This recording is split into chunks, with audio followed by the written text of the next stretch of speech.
All right, guys, this video is going to be on our throw-ins and the runs that we're going to make on our throw-ins. All right, so let's start. Throw-ins are always going to be taken by the wingbacks. So if the ball is out of bounds over on this side, this wingback over here is going to be taking the throw-in. All right, positionally, center back, you're going to be about 10 yards back, about 5 yards from the sideline, to position yourself here. Defensive mid, you're going to come in about 15 yards away from the thrower, a little further back from the thrower, about here in the center in this part of the field. Offensive mid, you're going to come in a little bit more from the defensive mid. You'll be a little bit in front of the thrower, right here, about 10 yards from the sideline. And then lastly, our striker is going to be about 10 yards up from the ball and touching the sideline here, okay? Right there, so all these guys will be marked like so. On the opposite side, our other center back would shift to the middle. Our wing back would also shift more to the middle as well to offer coverage. Just in case something goes wrong over here, we got two defenders in the middle to help us get the ball out. All right, so what are the runs? Center back, you're going to be making a run away from the ball into the sideline. Here, defensive mid, you're going to make a run directly to the ball, to the thrower, and stop that run about 5 to 7 yards from the sideline. Offensive mid, you're going to be making a run straight to the sideline, and then you're going to curve at the last minute to go up the sideline like so. And then the striker is going to be making a run back towards the ball, back towards the middle, basically to where this guy was, like so there. All right. The first option for the thrower is always going to be our offensive mid. It's the easiest ball to play because it's straight down the line. It's going to be our safest because it's not throwing it backwards towards our goal, it's throwing it ahead. So that's our number one option. Number one option is offensive mid. Second option is going to be our striker, okay? And that ball gets thrown in front of the striker here for him to run back onto, or even to the side and up for him to curl at the last minute if he needs to, and we can go up into that space with the striker. Third option is going to be your defensive mid. So when this defensive mid makes this run, you're going to throw that ball to his feet wing back.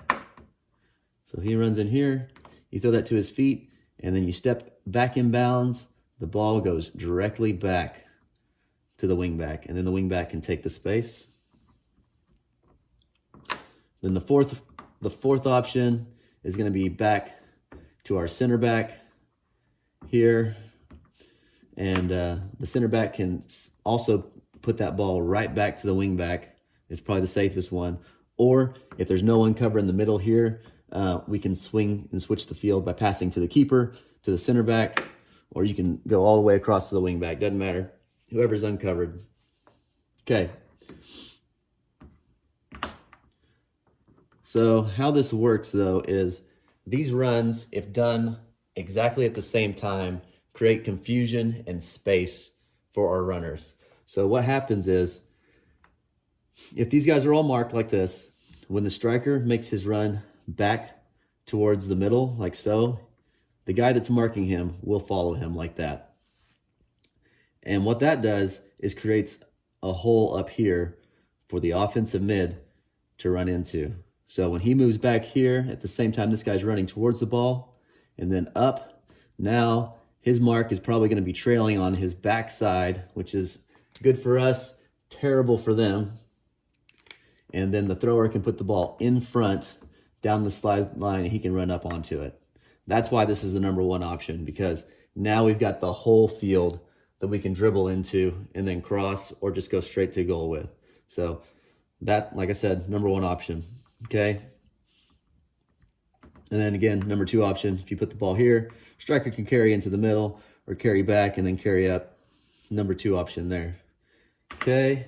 And then again, defensive mid, he's running straight to, and that's going to put his defender on his backside, and that's why we stop about 5 to 7 yards away from the thrower so we can get that ball right back to the wing back, and the wing back can carry the ball forward or pass the ball into the middle to our striker, or even the other offensive mid who's probably going to be cheated over just a little bit like that. That'd be a great ball to go from here to here and then back up into this space where we have two guys that are probably going to be running.